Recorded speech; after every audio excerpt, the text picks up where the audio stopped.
নমস্কার বন্ধুরা, এই এসআইআর এই সিচুয়েশনে আমরা এসেছি এক জায়গায় যেখানে আমাদের কাছে খবর আছে রোহিঙ্গা বাংলাদেশি সব ভর্তি।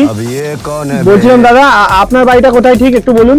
ऐसा मत करो मेरी जान। আপনারা কেন কমু হাফিজুল, তোর আব্বারা ডাইকা লয়ে তো। আরে আপনার কি 2002 সালে ভোটার লিস্টে নাম আছে? আপনার নামটা কি সেটা তো বলুন। আরে আপনার নামটা বলুন। ও বলুন, আপনার নামটা তো বলবেন। কি হলো? আরে কোথায় বাড়ি আপনার? কোন বিধানসভা? আরে ও দাদা, পালাচ্ছেন কেন? ও দাদা, তো দেখলেন আপনারা একজন বাংলাদেশি পালিয়ে গেল। তো অন্য একটা জায়গায় এসেছি, এখানকার সিচুয়েশন আপনারা দেখে নিন। বলছি বাবু, তোমরা কত বছর ধরে এখানে রয়েছো? আমি কিছু জানি না কাকু। আর তোমার আব্বা কোথায়? আমার আব্বার পায়খানায়। ও আব্বা পায়খানায়? তো চলুন দেখি। আরে ব্রেকিং নিউজ, সবাই দেখুন, 3 কানা ছাগলকে ছেড়ে মালিক এসআইআর ভয়ে পালিয়ে গেছে। ক্যামেরাম্যান ভালো করে দেখো, 3 সেই বাচ্চাটার আব্বাকে আজকে আমরা খুঁজতে এসেছি, যার পায়খানায় গেছে যে। তো দেখুন দর্শকরা, তো বলছি উনি এখানে পায়খানা করছিল। তো দর্শকদের বলুন, এটা কি এসআইআর হওয়ার আগে আপনার ভারতবর্ষের শেষ আগা? সেই ব্যাপারে উনি বিস্তারিত বলবেন। ক্যামেরা ওনাকে একটু ফোকাস করো।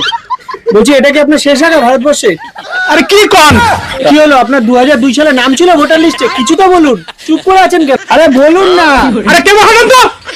আপনি বলেছে এর আমার চুপ দেখে বলছেন আমার তো সালা পুরো মাইরা।